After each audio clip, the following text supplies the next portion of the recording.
ဇလန်လေးစမှာတော့2258ခုနှစ်မှာလူသားတွေကကဘာနဲ့ဆင်တူတဲ့ဂျိုတစ်ခုမှာခြေချခဲ့ပါတယ်။အဲ့ဒီဂျိုကို New World လို့ခေါ်ကြပါတယ်။တောက်လို့ခေါ်တဲ့လူငယ်လေးတစ်ယောက်ကသူ့ရဲ့ခွေးလေးနဲ့အတူလမ်းလျှောက်နေပြီးတော့သူ့ရဲ့အတွေးတွေနဲ့ခွေးလေးကိုစကားပြောနေပါတယ်။သူ့ရဲ့အတွေးတွေကအယောင်သွေးစုံတဲ့မိခိုးငွေတွေလိုသူ့ခေါင်းရဲ့ပက်လယ်မှာပေါ်လာပြီလေ။ခေါင်းမှာမိခိုးတလူလူနဲ့သူနေတဲ့ရွာလေးကိုပြန်လျှောက်လာရင်နဲ့တော့ကသူ့ရဲ့အတွေးတွေကိုထိန်းချုပ်ဖို့ကြိုးစားနေပြီးသူ့ရဲ့အတွေးတွေကိုတော့သူတို့ကဘာမှာစူညံတန်လို့ခေါ်ပါတယ်။စူညံတန်တွေကိုထိန်းချုပ်ရတာပူလောင်လာတယ်လို့သူတွေးတဲ့အချိန်မှာပဲခေါင်းသားမှာငှက်တွေတောင်ပြန်နေပြီလေ။ဒါပေမဲ့သူ့ရဲ့စူညံတန်တွေကိုထိန်းချုပ်နိုင်စွာပြည့်ပြည့်သွားပြီးတော့မြင်းနဲ့ဖုံးတော်ကြီးတစ်ပါးကဘေးနားကနေဖြတ်သွားပါတယ်ဖုံးတော်ကြီးကတောက်ရဲ့စူညံတန်တွေကိုကြားပြီးတော့သူ့စီကိုရှောက်လာပြီးတော့တောက်ကိုသူ့ရဲ့စူညံတန်တွေကိုမဖုံးကွယ်ဖို့ပြောလိုက်ပါတယ်ပြီးတာနဲ့မျက်ခွက်ကိုရိုက်လိုက်ပြီးတော့တောက်ကမိဘမဲ့ဖြစ်ပြီးတော့တော်တော်မိမလိုပဲအားနေတဲ့ကောင်ဆိုပြီးဖဲ့ပြီလေဒါပေမဲ့တောက်ကဘယ်တော့မှမိမတယောက်ကိုမှမမြင်ဘူးပါဘူးဘာလို့လဲဆိုတော့ New World မှာမိမတွေအားလုံးကပျောက်ကွယ်သွားလို့ပါအဲ့ဒီနေ့မှာပဲတောက်ကသူ့ရဲ့အိမ်ကိုပြန်လာပြီးတော့လေခွင်းထဲမှာလှုပ်လှုပ်နေတဲ့သူ့ရဲ့မွေးစားဖေတွေကိုနှုတ်ဆက်လိုက်ပါတယ်ပြီးတာနဲ့ထမင်းစားဝိုင်းမှာသူ့ရဲ့တနေ့တာအကြောင်းကိုပြောပြကြပါတယ်သူကရွာသူကြီးနဲ့စကားပြောခဲ့တဲ့အကြောင်းကိုမပြောဘဲထားပေမဲ့သူ့ရဲ့စူညံတန်ကထွက်လာပြီးတော့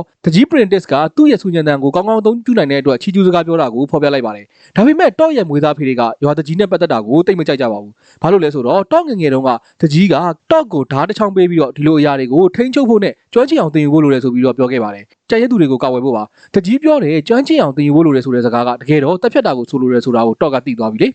တကြီးကတောက်နဲ့မတူပဲသူကစူညံတန်နဲ့အတူမွေးဖွားလာတာမဟုတ်ဘဲနဲ့နှစ်ပေါင်းများစွာလေ့ကျင့်ပြီးမှထိန်းချုပ်နိုင်ခဲ့တာပါတောက်ရဲ့စူညံတန်ကသူ့ရဲ့မွေးသားဖေတွေရဲ့အိတ်ခမ်းတီကိုကြားနေရပါတယ်သူတို့ထဲကတယောက်ကတကြီးကသူတို့သားကိုထိန်းချုပ်နေတာကိုမကြေမနက်ဖြစ်နေပါတယ်အဲ့ချိန်မှာပဲအာကာသယာဉ်တစ်စီးကနေဂျိုးဘော်ကိုအာကာသယာဉ်ငယ်လေးတစ်စီးကဆင်းသက်လာပါတယ်သူတို့ဂျိုးနဲ့ဆက်သွယ်မရဘဲနဲ့အဲ့ဒီမှာဘာတွေဖြစ်နေလဲဆိုတာလည်းမသိပါဘူးအာကာသယာဉ်ငယ်လေးကလေထုထဲကိုဝင်ရောက်လာတဲ့အခါမှာတော့ထူးထူးဆန်းဆန်းအရာတွေစတင်ပြီးဖြစ်ပေါ်လာပါပြီအာကာသယာဉ်ငယ်ဘော်ကလူတွေရဲ့အတွေးတွေအားလုံးပေါ်လာပါတယ်ဂျိုးဘော်မှာရှိတဲ့လူတွေလိုပါပဲဒါပေမဲ့ဒါကသူတို့နားမလည်သေးတဲ့အရာတစ်ခုပါဒါကြောင့်အကုန်လုံးထိတ်လန့်သွားပြီးတော့အာကာသယာဉ်ကပြက်ကျသွားပါတော့တယ်ပြက်ကျသွားတဲ့နေရာကတော့တောက်ရဲ့အိမ်သားကလေခွင်းထဲမှာပါသူနဲ့သူ့ရဲ့မွေးသားဖေတို့ကလေခွင်းထဲမှာအလုံးလုံးနေရင်းနဲ့တောက်ကအိမ်သားကိုပြန်လျှောက်သွားတဲ့အချိန်မှာတယောက်ယောက်ထွက်ပြေးနေတာကိုမြင်လိုက်ရပါတယ်အဲ့ဒါနဲ့သူကတခိုးထင်ပြီးတော့လိုက်ဖမ်းပြီလေတခိုးနောက်ကိုလိုက်ဖမ်းရင်းနဲ့တောက်တယောက်အာကာသယာဉ်ပြက်ကျတဲ့နေရာကိုတွေ့လိုက်ပါတယ်ပြီးတော့အဲ့ဒီနေရာမှာအုပ်ကူတွေကိုလည်းတွေ့လိုက်ပါတယ်ဒါနဲ့တောက်ကတကြီးကိုပြန်ပြောပြဖို့ရွာစီကိုပြန်လာခဲ့ပါပြီဒါပေမဲ့သူရှောက်လာနေတော့မှသူ့ရဲ့စူညံတန်ကိုမထိန်းချုပ်နိုင်တော့ဘဲနဲ့သူ့ရဲ့အတွေးတွေအားလုံးပေါ်လာပါတယ်သူ့ရဲ့စူညံတန်တွေကိုကြားတဲ့ရွာတွေကယောက်ျားတွေအကုန်လုံးကတောက်ရဲ့စူညံတန်အကြောင်းကိုသိကျင်ပြီးတော့တကြီးအိမ်ကိုလိုက်လာကြပါတယ်တောက်ကတကြီးကိုသူတွေးခဲ့တာတွေအားလုံးပြောပြပြီးတော့တကြီးနဲ့တခြားလူတွေကိုအဲ့ဒီပြက်ကျတဲ့နေရာကိုခေါ်သွားပြီလေသူတို့ရောက်သွားတဲ့အခါမှာတော့တောက်ကအသက်ရှင်ကျန်တဲ့သူအကြောင်းနဲ့သူတို့မှစူညံတန်မရှိဘူးဆိုတာပြောပြလိုက်တော့မျိုးတော်ဝင်ကနားလည်သွားပြီးတော့သူ့လူတွေကိုလိုက်ရှာခိုင်းပါတယ်တောက်ကဒါကမိန်းလေးတယောက်ဖြစ်တယ်ဆိုတာကိုသိသွားတော့အံ့အားသင့်သွားပြီလေအာကာသကမိန်းမတယောက်အပြက်စီးတွေကြားထဲမှာသူမအကြောင်းကိုတွေးနေနေကြံရိပ်ခဲ့ပါတယ်အဲ့ဒီချိန်မှာကောင်မလေးတယောက်ကတောက်စီကိုလာနေတော့တောက်တယောက်လှန့်သွားပြီလေဘာလို့လဲဆိုတော့သူကမိန်းလေးတယောက်ကိုအခုပထမဆုံးမြင်ဘူးလို့ပါကောင်မလေးကတော့တောက်ရဲ့စူညံတန်ကြောင့်ဆိတ်ချုပ်ထွေးနေပုံရပါတယ်အဲ့ဒီချိန်မှာပဲတောက်ကစူညံတန်ကိုမထိန်ချုပ်နိုင်တော့ဘဲနဲ့ကောင်မလေးကိုတွေ့ပြီဆိုတဲ့အကြောင်းကိုတရွာလုံးသိသွားပြီလေကောင်မလေးကတောအုပ်ထဲကိုဝင်ပြေးသွားတဲ့ချိန်မှာပဲတကြီးကသူ့ရဲ့စူညံတန်ဆွမ်းရနဲ့သူမကိုအမြန်ဖမ်းလိုက်ပါတယ်ပြီးတာနဲ့ပပက်လယ်မှာဆက်ဝမ်းပုံတန်အကာရန်တစ်ခုကိုဖန်တီးလိုက်ပြီလေရွာကိုပြန်ရောက်တဲ့ခါမှာတော့ဖန်ဆီးခံထားရတဲ့မိန်းကလေးနဲ့တကြီး Princess တို့စကားပြောနေကြပါတယ်အဲ့ဒီမှာပဲသူမကစူညံတန်ဆိုတာယောက်ျားတွေမှာပဲရှိတဲ့အရာတစ်ခုဆိုတာသိသွားပါတယ်ပြီးတော့ဒီဂျိုပေါ်မှာမိန်းမတွေအကုန်ပါဖြစ်သွားလဲဆိုတာပါရှင်းပြပါတယ်တကယ်တော့ဂျိုရဲ့ဒေသခံမျိုးစိတ်တွေဖြစ်တဲ့ Sprinkle တွေကလူသားတွေနဲ့စစ်ပွဲအတွင်းမှာမိန်းမတွေအားလုံးကိုတပ်ဖြတ်ခဲ့တာကြပါပြီစကားပြောနေရင်လည်းကောင်မလေးကိုလာခဲ့မဲ့အာကာသယာဉ်ရှိတယ်ဆိုတာကိုတကြီးကသိသွားတော့ဘယ်မှာဆင်းသက်မလဲဆိုတာမေးပေမဲ့ကောင်မလေးကတော့ပြန်မဖြေပါဘူးရွာကယောက်ျားတွေကိုတကြီးကထိန်းချုပ်နိုင်တယ်လို့ပဲသူမကိုတော့မထိန်းချုပ်နိုင်ပါဘူးအဲ့ဒါနဲ့တကြီးကယူနေတဲ့သူသားနဲ့သူမကိုတယောက်ထဲထားခဲ့ပါတယ်သူသားကသူမရဲ့အိတ်ကိုချက်ချင်းစတင်ပွင့်တော့ပြီးတော့ပစ္စည်းတစ်ခုကိုတွေ့သွားပြီလေတကယ်တော့အဲ့ဒါကလက်နက်တစ်ခုပါအယူကောင်ကကောက်နှိပ်လိုက်တာနှစ်ယောက်လုံးတီလူနီးပါဖြစ်သွားပါတယ်ဒါပေမဲ့ကောင်မလေးကတော့အဲ့ဒါကိုခွင့်ရယူပြီးတော့ထွက်ပြေးပါတော့တယ်ရွာကနေထွက်မပြေးခင်မှာမိန်းကလေးကတကြီးနဲ့ဖုန်းတော်ကြီးစကားပြောနေတဲ့အတန်ကိုကြားလိုက်ရပါတယ်သူတို့က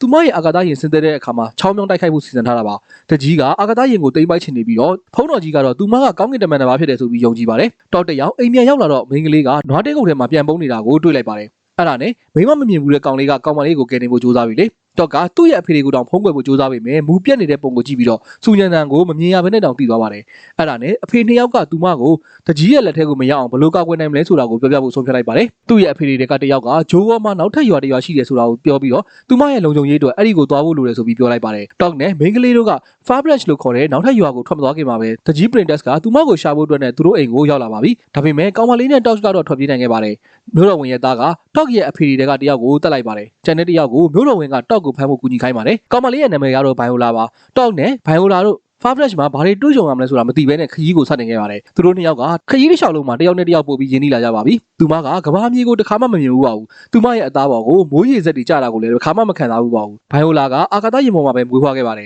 သူမရဲ့မိဘတွေကလည်းအဲ့ဒီမှာပဲမွေးဖွားပြီးတော့အဲ့ဒီမှာပဲတည်ဆုံးခဲ့ရတာပါတော့ကလည်းသူကကလေးဘဝတုန်းကမိခင်ကိုဆုံးရှုံးခဲ့ရတယ်ဆိုပြီးပြောပြပါတယ်သူတို့နှစ်ယောက်စလုံးကမိဘမဲ့တွေပါတော့ကဘိုင်ယိုလာကိုသဘောကျသွားပြီးတော့နန်းနေတော့မှသူ့ရဲ့စိတ်ကူးတွေကိုအတူညံတန်းနဲ့ဖော်ပြလိုက်ပြီလေ Fabregas ကိုသွားတဲ့လမ်းမှာသူတို့ကဒေသခံစပင်ကယ်တယောက်ကိုတွေ့ပါတယ်တော့ကသူ့မိခင်ကိုတတ်ခဲ့တဲ့စပင်ကယ်တွေကတယောက်လို့ထင်ပြီးတော့တိုက်ခိုက်ပြီးတက်ချင်ပေမဲ့ဘိုင်ယိုလာကသူ့ကိုမတတ်ဖို့တောင်းပန်ပြီးတော့အဲ့ဒီတရားဝါကသူတို့ကသူ့ကိုကြောက်နေတယ်လို့သူတို့ကလည်းတောက်ကိုကြောက်နေတယ်ဆိုတာသိလိုက်ရပါတယ်တောက်နဲ့ဘိုင်ယိုလာတို့ရွာကိုရောက်တဲ့အခါမှာတော့သူက Printis ရဲ့ရွာလာတာကိုသိသွားတော့လူတွေအကုန်ဒေါသထွက်ကုန်ကြပါတယ်လူတွေကတောက်ကိုတတ်ဖို့တောင်းဆိုကြပေမဲ့ကံကောင်းထောင်းမသွားပဲ Fabregas မျိုးရဲ့မျိုးတော်ဝင်ကအဲ့ဒါကိုခွင့်မပြုပါဘူးတောက်ကသူအမြဲတမ်းသိခဲ့တဲ့ New War အကြောင်းအရာအလုံးကလိန်ညာထားတာပဲဆိုတာကိုချက်ချင်းသိလိုက်ပါတယ်အဲ့ဒီမှာသူသိလိုက်ရတာကအရေးကြီးဆုံးကမိမတွေအားလုံးကထိတ်ဆုံးသွားတယ်ဆိုတာမဟုတ်ပါဘူးပြီးတော့သူ့ရဲ့ရွာကကြောက်မဲ့ဖွယ်ကောင်းတဲ့အမှန်တရားကိုလည်းသိလိုက်ရပါတယ်ဒေသခံစပင်ကယ်တွေကမိမတွေကိုတတ်ခဲ့တာမဟုတ်ပဲနဲ့မိမတွေကိုတကယ်တတ်ခဲ့တာကယောက်ျားတွေပါမိမတွေကယောက်ျားတွေရဲ့အတွေ့အလုံးကိုကြားနိုင်ပြီးတော့သူတို့ကမိမတွေရဲ့အတွေ့တွေကိုမကြားနိုင်တာကိုမကြိုက်ကြပါဘူးတောက်တက်ရောက်သူ့အမေဘယ်လိုသိဆုံးသွားလဲဆိုတာကိုသိသွားပါပြီသူ့ရဲ့ Printis မျိုးနဲ့မတူပဲ Fabregas မှာတော့ယောက်ျားတွေရောမိန်းမတွေရောနေထိုင်ကြပြီးတော့ချားမအသက်အရွယ်မရွေးကလေးတွေလည်းပြေးလွှတ်ဆော့ကစားနေပြီးတော့မိန်းမတစ်ယောက်ကရွာကိုမျိုးတော်ဝင်ဖြစ်ဦးဆောင်ပါတယ်သူမကသူတို့နှစ်ယောက်လုံးနေထိုင်ဖို့အတွက်ကိုနေရာပေးထားပြီးတော့သူမရဲ့လူတွေရဲ့လက်ကရော Printis မျိုးကယောက်ျားတွေရဲ့လက်ကရောနှစ်ဖက်စလုံးကနေကောက်ွယ်ပေးထားပါတယ်ဘိုင်ယိုလက်ကတော့ Fabregas မှာခင်မီနီပညာမရှိဘူးဆိုတာနဲ့ဒီကနေပြီးတော့သူမရဲ့အာကာသယာဉ်ကိုဆက်သွယ်ဖို့ဒီလည်းမရှိလို့ဝမ်းနေနေပြီလေဒါပေမဲ့ Fabregas မျိုးကမျိုးတော်ဝင်ကသူမရဲ့သတင်းစကားကိုပို့ပေးဖို့ထုတ်လွှင့်ဆက်ကိုရှိနိုင်တဲ့နေရာတစ်ခုကိုတည်ရဆိုပြီးပြောပြပါတယ် Fabregas မှာသူတို့တွေနေနေတော့မှ Talk နဲ့ Viola တို့ရဲ့ယဉ်ကျေးမှုကလည်းပို့တိုးလာပါတယ် Viola က Talk မိခင်ရဲ့ diary ကိုဖတ်ပြတဲ့အခါမှာမိန်းမတွေကိုတက်ဖြတ်ခြင်းမပြုခင် Printis မျိုးရဲ့အခြေအနေကိုသူမိခင်ကပြောပြထားတာကိုကြားရတဲ့အခါမှာတကြီး Printis ကိုပို့ပြီးတော့မုန်းတီးလာပါတယ် Springer တွေအကြောင်းကတော့ထပ်မံဖော်ပြခြင်းမရှိတော့ပါဘူးတစ်ဖက်မှာတော့မျိုးတော်ဝင် Printis နဲ့သူ့ရဲ့လူတွေက Fabregas ကိုလာနေကြပါပြီသူနဲ့ဖုန်းတော်ကြီးတို့က Viola ကိုတွေ့တဲ့အခါမှာဘာလုပ်ရမလဲဆိုတာနဲ့ပတ်သက်ပြီးတော့သဘောတူညီချက်တော့မရသေးပါဘူးဖုန်းတော်ကြီးကတော့သူ့ရဲ့ဖျားနာမတော်နဲ့သူမကိုတတ်ချင်ုံတက်ပါဒါပေမဲ့ Printis ကတော့ Viola စီကသူလိုချင်တဲ့သတင်းချက်လက်တွေရဖို့လိုအပ်နေပါတယ်ဒါမှသူကအာကာသယာဉ်ကိုချောင်းမြောင်းတိုက်ခိုက်ပြီးတော့တိမ့်ပိုင်နိုင်မှာပါသူတို့ရွာကိုရောက်လာတဲ့အခါမှာတော့ Talk နဲ့ Viola တို့ကတောင်းတနေရာမှာတွေ့လိုက်ပါတယ် Talk ရဲ့မွေးသားအဖေဖင်ကသူတို့နှစ်ယောက်ထွက်ပြေးနိုင်အောင်အာရုံလွှဲပေးပါတယ်သူကစူညံတန်နဲ့ Viola ရဲ့ပုံတူကိုဖန်တီးပြီးတော့သူတို့နှစ်ယောက်ထွက်ပြေးနိုင်ဖို့တကြီးကိုလှည့်စားနိုင်ခဲ့ပါတယ်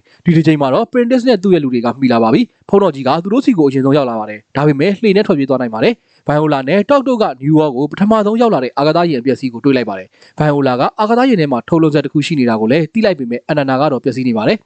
အဲ့ဒါနဲ့ Talk ကအနန္နာကိုပြင်ဖို့သွားပြီးတော့သူမကတော့ online ရတဲ့အထိစောင့်နေပါတယ်အဲ့လိုဖြစ်နေစင်မှာပဲ Printis နဲ့ဖုန်းကြီးတို့ကအပျက်စီးစီကိုရောက်လာပါတယ်ဖုန်းတော်ကြီးက Viola ကိုတွေ့ပြီးတော့တိုက်ခိုက်ပြီးလေသူတို့တိုက်ခိုက်နေစင်မှာပဲသူ့ရဲ့စူညံတန်ကမှားယွင်းတဲ့ဘာသာရေးယုံကြည်မှုတွေမိမတွေကိုမုန်းတီးပြီးတော့စိတ်ပြတ်မှုတွေကြောင့်ယူသွတ်သွားတယ်ဆိုပြီးဖော်ပြလိုက်ပါပြီViola ကသူ့ရဲ့ကရိယာတွေကတစ်ခုကိုထုတ်ပြီးတော့သူ့ကိုသူကာကွယ်ရင်းနဲ့တတ်လိုက်နိုင်ပါတယ်တော့ကမျိုးတော်ဝင် Printis နဲ့တိုက်ခိုက်နေပြီးတော့သူပေးတဲ့ဓာတ်နဲ့သူ့ကိုပြန်တတ်ဖို့ကြိုးစားနေပါတယ်တကြီးကတထက်နဲ့ပြစ်ဖို့လုပ်ပေမဲ့နောက်ဆုံးမှာတော့ကသူ့ရဲ့စူညံတန်ဆွမ်းအားကိုအသုံးပြုပြီးတော့မျိုးတော်ဝင်ကိုနိုင်ယူလိုက်နိုင်ပါတယ်မျိုးတော်ဝင်ဒီအတိုင်းပဲစူညံတန်ကိုထိန်းချုပ်ထားပြီးတော့သူ့ပတ်လည်မှာမိမတွေကိုဖန်တီးလိုက်ပါတယ်တောက်ရဲ့မိခင်အပါဝင်သူတက်ခဲ့တဲ့ Printis မျိုးကမိမတွေပါတကြီး Printis စိတ်ရှုပ်ထွေးနေတဲ့အချိန်မှာ Viola ကသူ့ကိုအာကာသယာဉ်ပြက်ပေါ်ကနေတွန်းချလိုက်ပါတယ်တောက်ကသူ့ရဲ့ဒဏ်ရာတွေကြောင့်သတိလစ်မသွားခင်မှာပဲကောင်းကင်ပေါ်မှာနောက်ဆုံးပေါ်လာတဲ့အရာက Viola ရဲ့အာကာသယာဉ်မှာ Printis တွေရွာလုံးကယောက်ျားတွေကလည်းအဲ့ဒါကိုမြင်ပြီး Viola နဲ့ Talk နောက်ကိုမလိုက်ဖဲနဲ့ပြန်လှည့်သွားကြပါတယ်Talkကအာကာသယာဉ်ထဲမှာသတိပြန်ရလာပါတယ်ဘာတွေဖြစ်နေမှမသိဘဲနဲ့ကြောင်တောင်ဖြစ်နေပါတယ်ဒါပေမဲ့ဘေးနားမှာ Viola ကတော့စောင့်ပေးနေပါတယ်သူ့ရဲ့စူညံတန်က Viola ရှိနေတဲ့အတွက်ဘယ်လောက်ပျော်နေလဲဆိုတာကိုဖော်ပြနေပါတယ်တကယ်တော့ Viola ကဒုတိယအခြေချသူအဖွဲ့ရဲ့တစိမ့်တစ်ပိုင်းဖြစ်ပြီးတော့သူနဲ့အတူဂျိုပေါ်မှာဆက်နေမယ်ဆိုတာကိုသိလိုက်ရပြီလေဟုတ်ကဲ့ဒီလိုမျိုးဇာတ်လမ်းကောင်းလေးတွေကိုဇာတ်ထိုက်တင်ဆက်ပြီးမှမို့ကျွန်တော်တို့ channel ကိုလည်း like and subscribe လေးလုပ်သွားခဲ့ပေးပါဦးခင်ဗျာ